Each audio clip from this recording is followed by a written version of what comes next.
مهما كنت بعيد في عز الضلمة ماشي وحيد وحاسس انك خايف تايه وسط الطريق، احنا نورك وسكتك هنسندك في وحدتك، ما تخافش كمل وتحمل احنا معاك. اوعى. السلام عليكم، أنا سارة سمير لاعبة منتخب مصر رفع أثقال.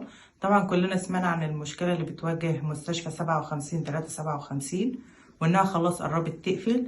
لازم كلنا ننزل نتبرع علشان نساعد الأطفال ونساعد المستشفى إن هي تكمل رحلة علاجها مع الأطفال.